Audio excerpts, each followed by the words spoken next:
Hashtags. Big topic, huge opportunity for us creators to get discovered. After all, we know that from Instagram and Twitter already. But big question, will it be as powerful on YouTube as well? And what has it to do with streets? You mean roads where you drive your car on? Correct. Hey YouTubers, my name is Nico and these days I talk to many of you about hashtags because I'm super stoked about them. And it was really interesting to hear that Justin got these statistics. He already got search traffic from hashtags he used in his description. And considering that his channel Plug and Play is still very small, it's about tech reviews, so it's a very competitive niche. It was really interesting to see that he already managed to achieve getting search traffic through those hashtags. But wait a minute, I mean, you can add hashtags to your description and then they appear next to your video title. I mean, as an example, look below this video. If you click one of them, then you go over to YouTube search for that particular search term. Well, but there's a problem, right? It's about sending your viewers away from your video. And all we want is viewers coming to our videos, right? Totally. I mean, who wants to send their valuable viewers over to other channels? And by the way, that is actually where streets are quite similar. I have no clue what you're talking about. Let me explain. Well, assume for a moment we would have to pay for our own streets and not the government paying for it. So then we would of course only pay for those streets that we actually use, those streets that we need in order to get to work, to go to the grocery store and so on. And then the street where only a few people live and rarely anyone passes by, well, they won't get funded because who cares? Not enough people are actually able to pay for them. Makes sense, not everyone could afford the roads, so the traffic couldn't freely move from A to B. Traffic with cars, traffic with viewers, that's a parallel, right? Well, the streets we would be willing to pay for are like the avenues in which we would like to send our viewers from our own videos to other videos on our channel.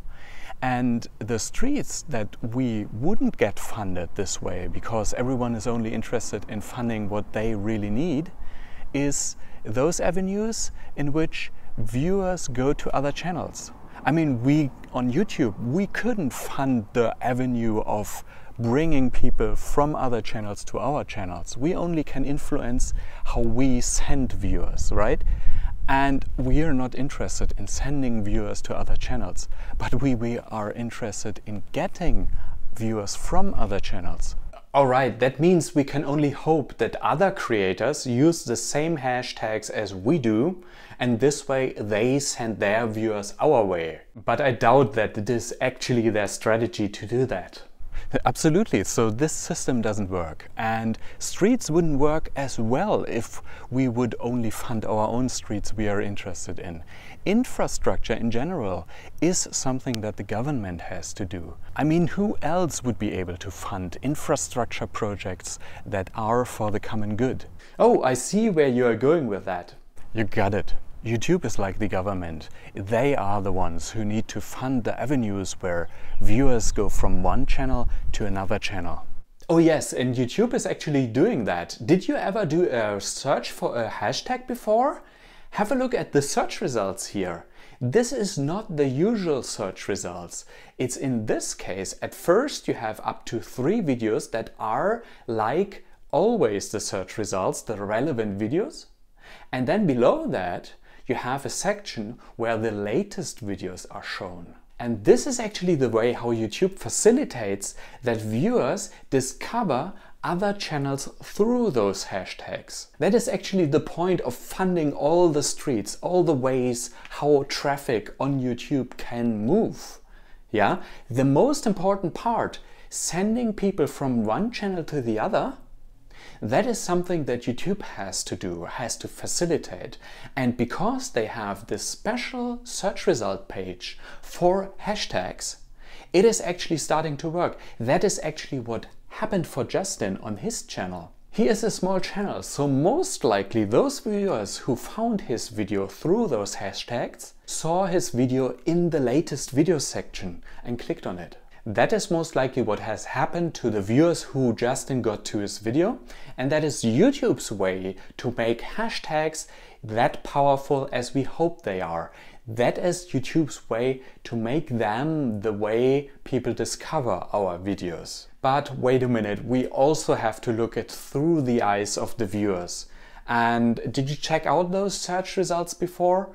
I mean, the latest videos are oftentimes very small channels that just recently published a new video, and that's from the point of a viewer not really the ideal thing to watch. Frankly, they need to have some kind of a curated list of videos that is pre-filtered to show mostly those videos that are really relevant and also fun to watch. Just this simple filter that only shows the latest videos, which doesn't do any curating at all, will soon make viewers understand that this is not really what they want, and they start to ignore this latest video list. I really wish that YouTube was watching this video, because you have the opportunity now to make hashtags really powerful. You have to teach viewers that searching for hashtags is really worth it. You have to show them good video results. You have to show them that they can discover new channels through this, for example, that they are intrigued to actually engage with hashtags. And this way, this will open up a whole new avenue for viewer traffic to pass from one channel to the other. Yeah, let's build a better infrastructure. Absolutely. Fingers crossed that YouTube will improve the search results page for hashtags in particular even further. But I think it's not only YouTube's job to make hashtags really work, it's also our creators' job to make them work, because I believe that we have to teach viewers that engaging with those hashtags, clicking them, makes sense. And also, of course, let's hope that the viewers change their behavior, understand that engaging with hashtags is fun and a way to discover new channels. So all in all, the whole ecosystem has to work together in order to make the hashtags the way we want them to be, a way for us to get discovered, right? Alright, I bet you want to have a few tips right now for how to proceed with hashtags, and I would say don't use too many hashtags. Actually, YouTube went on record to say that the fewer hashtags you use, the more weight they will give them. So I would say go for 3 hashtags, for example, but make them count. And to make them count, do a little bit of research which hashtags are actually used in your niche. And what I did for that, for example, for my videos is I thought about a few words that are relevant in my niche. So YouTube, YouTuber, creator. And what I did then is entering that hashtag YouTube, and then I went through the alphabet A, B, and looked at what hashtags show up in the search bar suggestions. And this way I was able to uncover that YouTube tips is a really good hashtag in my niche, which is actually showing search results that are very fitting for the content that I do. So I am now using this from now on for all of my videos. But of course you could be more diligent, and for each individual video that you do this research and figure out which hashtag you could use that fits this particular video topic you're talking about right now, and use that in that video as well. Oh, by the way, last week I asked you a question. Which of these 3 here are the most important? Titles, descriptions, or closed captions? And the answer is actually titles, because of this. And this is actually also relevant for hashtags. All those 3 here are relevant for SEO. They are important for SEO. But the title has an additional power, so to say, because the title, alongside with the thumbnail, of course, has the power to influence viewers to decide to click your video. So it's not only about SEO, but also influencing the behavior of the viewer to make the click, right? So that is very important for particular parts on YouTube, which is not only about SEO, but very much about the viewer behavior. And hashtags actually are also very interesting because of just that, because they have the potential to influence how viewers behave on the platform. And if they behave in certain ways, then we can make use of that. I mean, we all know that thumbnails in particular, as well as titles, are a good way to win the click from viewers for our video. And hashtags could also be such an influencing factor. So let's see how hashtags play out in the future, and hopefully they really become the powerful way to get discovered for us as we hope it to be. Alright, cheers my friends!